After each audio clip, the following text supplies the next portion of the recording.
कानपुर के भाजपा सांसद सत्यदेव पचौरी ने राहुल गांधी पर बड़ा हमला बोला है। उन्होंने दावा किया है कि राहुल गांधी को भारतीय संस्कृति और भारत के इतिहास भूगोल का कोई ज्ञान नहीं है।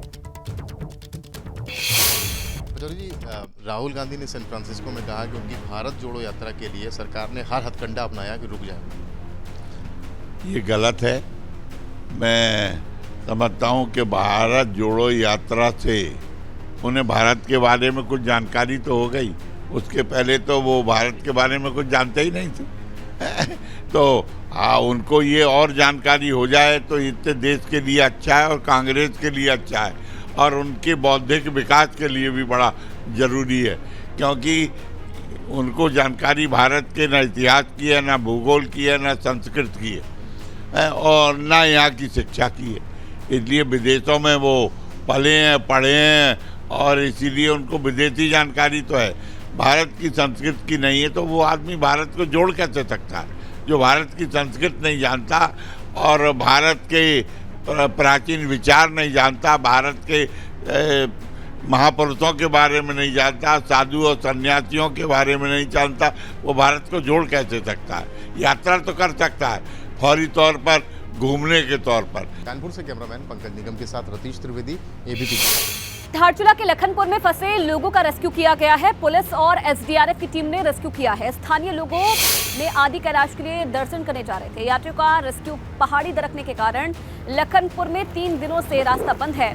तवाघाट लिपुलेख हाईवे पर फिलहाल रास्ता बंद है और यहाँ रास्ते में फंसे लोगों का रेस्क्यू किया जा रहा है। ये तस्वीरें भी आप देख रहे हैं, रेस्क्यू ऑपरेशन की तस्वीरें हैं। रेस्क्यू टीमें मौके पर लगातार मौजूद है और जो लोग यहां आसपास फंसे हुए हैं उन्हें सुरक्षित स्थानों पर पहुंचाने का काम एसडीआरएफ और पुलिस प्रशासन की टीम कर रही है। पहाड़ी दरकने के कारण लखनपुर में रास्ता बंद है और इस वजह से जो आदि कैलाश की यात्रा करने वाले यात्री हैं उन्हें काफी दिक्कतों का सामना करना पड़ रहा है। कई जो यात्री हैं वो बीच रास्तों में ही फंस गए हैं, जिन्हें अब सुरक्षित स्थानों तक पहुंचाया। इधर आगरा पुलिस ने अवैध खनन पर बड़ी कार्रवाई की है। यूपी राजस्थान से लगी अरावली की पहाड़ियों में अवैध खनन लगातार चल रहा है और पुलिस ने अवैध खनन से भरे डंपर और 3 लोगों को गिरफ्तार किया है। पुलिस की कार्रवाई से खनन माफियाओं में हड़कंप है। मौके से कई खनन माफिया मशीनों को लेकर राजस्थान सीमा में फरार हो गए हैं। खनन माफिया खनन की मशीनों से यूपी सीमा में अवैध खनन कर रहे थे। खेरागढ़ सर्किल एसीपी महेश कुमार ने पुलिस फोर्स के साथ बड़ी कार्रवाई की है। खेरागढ़ थाना क्षेत्र की अरावली की पहाड़ियों का ये पूरा मामला बताया जा रहा है। के साथ हमने मौके से 2 डंपर खनन करते हुए पकड़े और वहाँ कई मशीनें भी थी, लेकिन वो हम पकड़ नहीं पाए क्योंकि वो राजस्थान की तरफ भाग चुकी थी। और लेकिन वो एक बड़ा क्षेत्र है जिसमें आगे की जो कार्रवाई का हम करेंगे। और साथ में 3 लोग पकड़े जो ये कार्रवाई कर रहे थे। लौटते हुए हमने हाईवे चेकिंग की जहाँ पर एक हमने गाड़ी और पकड़ी है। 3 लोगों को हमने कार्रवाई की है, जिसमें खनन अधिकारी द्वारा मुकदमा पंजीकृत किया जा रहा है और आगे प्रयागराज से बड़ी खबर आपको बता दें, हाईवे पर लूट करने वाले गैंग का खुलासा हुआ है। पुलिस ने गैंग के 4 सदस्यों को किया गिरफ्तार। वाराणसी कानपुर हाईवे पर वारदात को अंजाम देते थे लुटेरों ने लूट की 6 घटनाओं को कबूल किया है। गिरफ्तार बदमाशों के पास से हथियार और कारतूस भी बरामद हुए हैं। 2 चाकू, 12 मोबाइल, 5 बाइक के साथ कैश भी जब्त हुआ है। डीसीपी गंगानगर अभिषेक भारती के मुताबिक गैंग के अन्य अभियुक्तों की पुलिस तलाश कर रही है।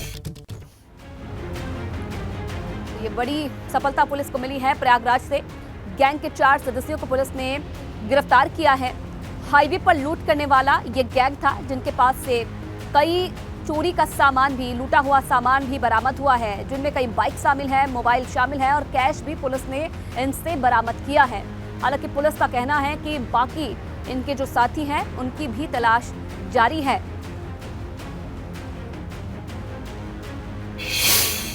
तो चारों अभियुक्त अभी पकड़े गए हैं, कम उम्र के हैं। इनकी उम्र लगभग 20 से 24 के बीच में है और इनकी अच्छी खासी आपराधिक हिस्ट्री भी है।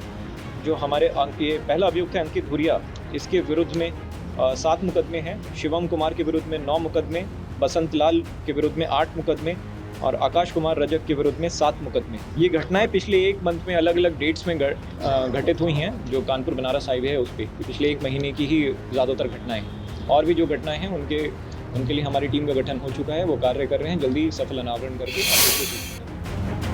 मैनपुरी पुलिस ने अंतर्राज्यीय साइबर ठग गिरोह का खुलासा किया है। पुलिस ने गैंग के 6 सदस्यों को गिरफ्तार किया है।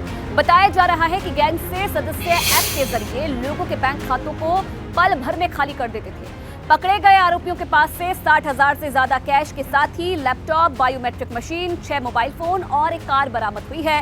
पुलिस की पूछताछ में आरोपियों ने बताया है कि रजिस्ट्रेशन डिपार्टमेंट की सरकारी वेबसाइट और तहसीलों में होने वाला बेनामा रजिस्ट्री का डेटा निकालकर लैपटॉप की मदद से लोगों के अंगूठों का निशान एडिट करके उसका क्लोन बनाते थे और ग्राहकों से फर्जी केवाईसी के नाम पर ठगी की वारदात को अंजाम देते थे,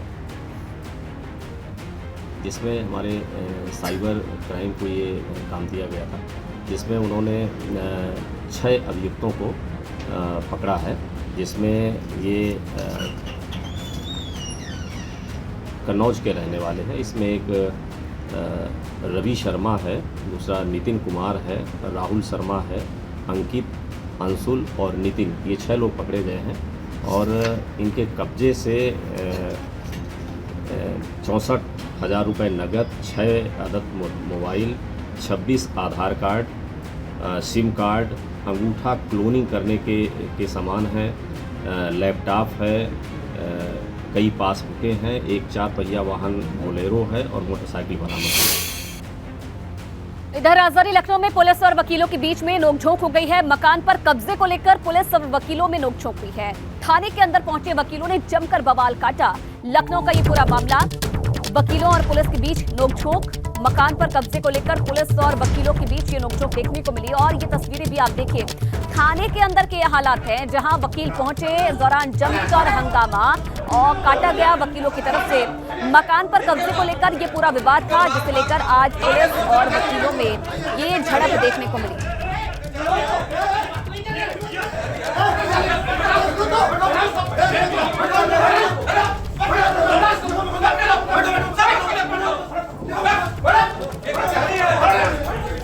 आप देखिए किस तरीके से जो ये वकील हैं थाने के अंदर पहुंचकर जमकर हंगामा काट रहे हैं। मकान के कब्जे को लेकर ये पूरा विवाद बताया जा रहा है, जिसके बाद जो ये वकील थे ये थाने में पहुंचे और थाने के अंदर ही पुलिस वालों से इनकी नोकझोंक हो गई है। राजधानी लखनऊ का ये पूरा मामला है। बस्ती में एबीपी गंगा की खबर का बड़ा असर देखने को मिला है। फर्जी कॉलेज के नाम पर ठगी करने वालों के खिलाफ प्रदर्शन किया गया है। सड़कों पर उतरे छात्र छात्राओं ने जमकर नारेबाजी की है। एबीपी गंगा ने फर्जी कॉलेज के जरिए ठगी का खुलासा किया था। नर्सिंग कोर्स के नाम पर सैकड़ों छात्रों से ठगी का खुलासा हुआ है और खुलासे के बाद छात्रों ने डीएम कार्यालय का घेराव किया है।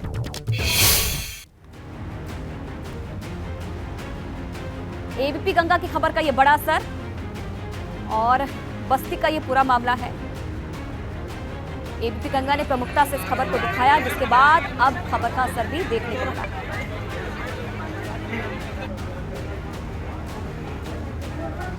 डीएम के निर्देश पर जांच टीम जांच करने के लिए पहुंची हुई है और जांच टीम की अगुवाई कर रहे एडीएम कमलेश चंद्र जी यहाँ मौजूद हैं और तमाम जो डॉक्यूमेंट्स है उसकी जांच कर रहे हैं। छात्र छात्राओं से बयान ले रहे हैं और पूरी जांच रिपोर्ट अब डीएम को सौंपने के बाद इस पूरे मामले पे कार्रवाई होगी।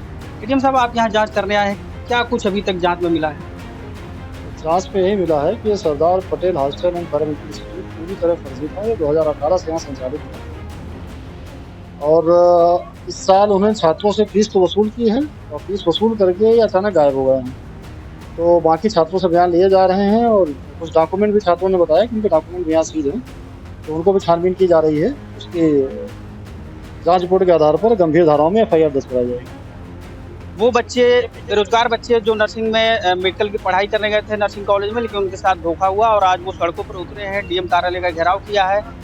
ये बताइए, आप लोग आज डीएम कार्यालय आए हैं, उसके बाद ये इतना जो बच्चे हैं वो सड़कों पे उतरे हैं, क्या कुछ कार्रवाई हो रही है? उन्होंने हमें आश्वासन दिया है कि हम स्कूल पर सीओ के साथ गठित टीम के साथ भेज रहे हैं, वहाँ जांच पड़ताल होगी। लेकिन हमें कुछ ऐसा कुछ लग नहीं रहा कि जांच पड़ताल को हमें जो मुख्य दोषी हैं जिनके नाम हम लोग बता रहे हैं उनको गिरफ्तारी क्यों नहीं हो रही है, ये हम जानना चाहते हैं। जी सर बोल रहे हैं कि आप मतलब FIR डालो और 2 से 3 दिन का मौका हमें दे दो, उसके बाद में 2 से 3 दिन में हम उन सबको गिरफ्तार करके और आप लोग जो कार्रवाई कहोगे वो करेंगे। ये कचड़े में से हमको मोहर मिला, हम लोग को ये फेंक दिए थे और बाकी जहाँ डॉक्यूमेंट है जला दिए थे। सब जितने डॉक्यूमेंट इनके पास थे सब लेके कुछ चले गए जो ले जा पाए और बाकी सब जला दिए। इधर हरिद्वार आबकारी विभाग द्वारा पूरे जिले में कच्ची शराब, अवैध शराब और ठेकों पर ओवर रेटिंग को लेकर लगातार कार्रवाई जारी है। इसी क्रम में आबकारी विभाग द्वारा अलग अलग जगह छापेमारी करके करीब 1750 किलोग्राम लहन और करीब 20 लीटर कच्ची शराब को भी नष्ट किया गया है। आबकारी अधिकारी प्रभाष शंकर मिश्रा ने बताया कि लंबे समय से शराब की दुकानों पर ओवर रेटिंग की शिकायतें आ रही थी, जिसे लेकर विभाग द्वारा छापा मारा गया तो कई दुकानों पर ओवर रेटिंग का मामला सामने आने पर कार्रवाई की गई।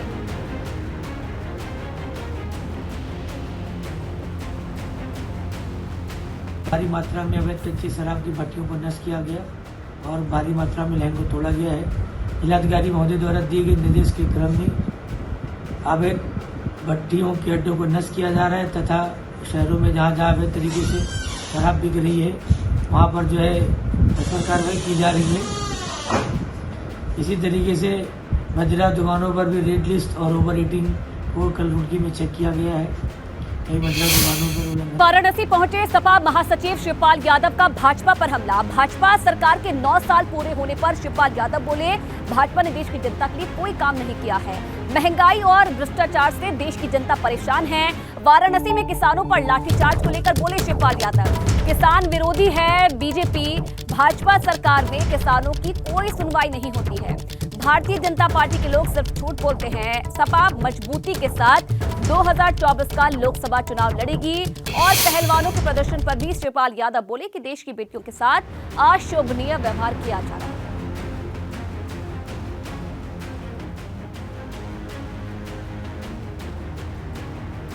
देखिए, भारतीय जनता पार्टी ने कोई काम तो किया नहीं देश की जनता के लिए और इस समय पे देश की जनता परेशान है। महंगाई से, भ्रष्टाचार से परेशान है। भी निर्णय लेते हैं, केवल जनता को परेशानी पैदा होती है। और अब लखनऊ से खबर, सुभाषपा अध्यक्ष ओपी राजभर का बड़ा बयान, विपक्ष एकजुट हो जाए तो मैं भी हिस्सा बनूंगा। मायावती, अखिलेश, कांग्रेस और नीतीश पहले एक मंच पर आए, गैर भाजपाई पहले एक मंच पर आए, विपक्षी पार्टी एक मंच पर आएगी तो मैं भी उनके साथ आ जाऊंगा। ओपी राजभर का ये बड़ा बयान विपक्षी एकजुटता को लेकर। उनका कहना है कि मायावती, अखिलेश, कांग्रेस और नीतीश अगर पहले एक मंच पर आ जाते हैं तो मैं भी उनके साथ आ जाऊंगा।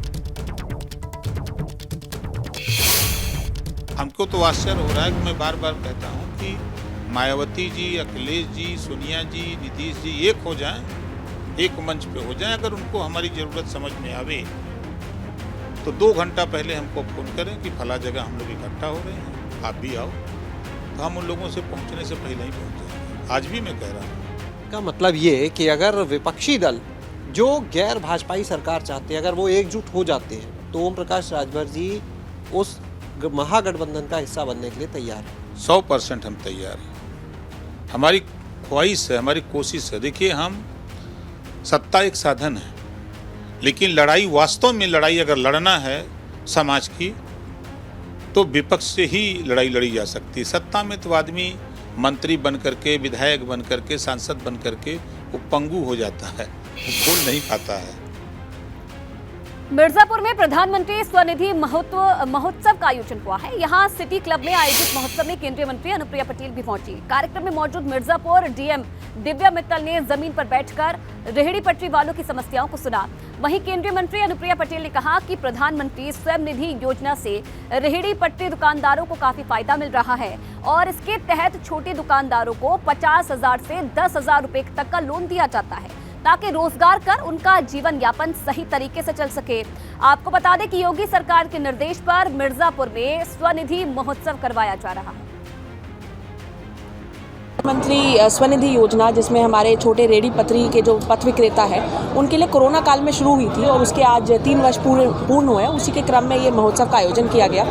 इसका उद्देश्य ये है कि ये जो लोग हैं, ये जो अपने पैरों पे खड़े होकर स्वयं अपना जीवन यापन कर रहे हैं, उनको हम लोग एक एनकरेजमेंट दे पाए और उनको देख करके और लोग जो स्वयं अपने पैरों पे खड़े हो सकते हैं वो भी इन सरकारी योजनाओं का जो ऋण हमारे द्वारा दिया जाता है, बैंक द्वारा दिया जाता है, उसका उपभोग करते हुए एक अच्छा जीवन अपने लिए और अपने बच्चों के लिए बनाएं। प्रधानमंत्री स्वनिधि योजना महोत्सव के आयोजन में आज यहाँ पर जिले के अंदर जितने भी हमारे पथ विक्रेता और रेहड़ी पटरी के दुकानदार हैं जो इस योजना से लाभान्वित हुए हैं, वो सभी यहाँ पर एकत्रित हुए हैं।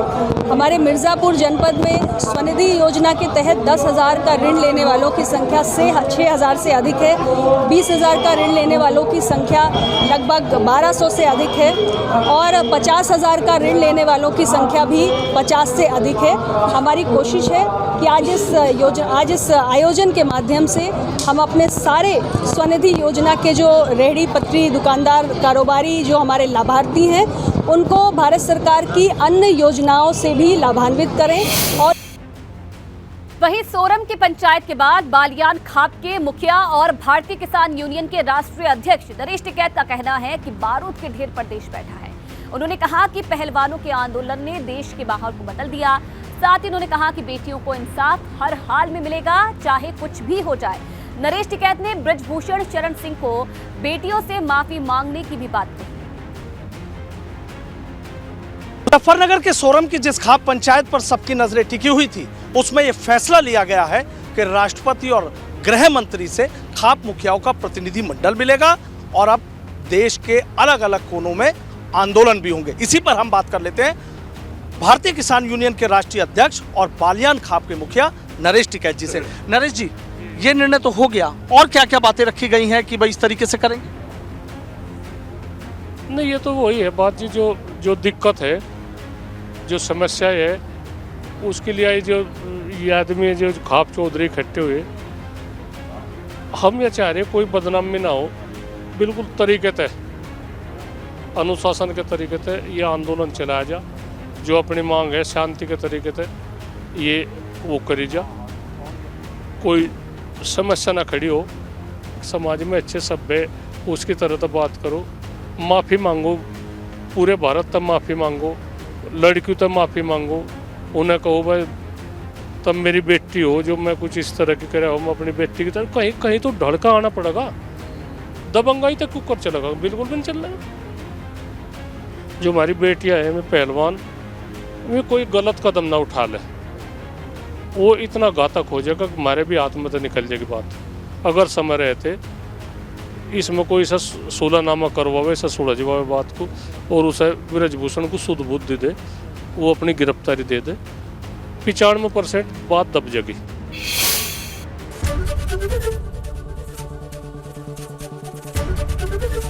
एबीपी गंगा, खबर आपकी, जुबान आपकी।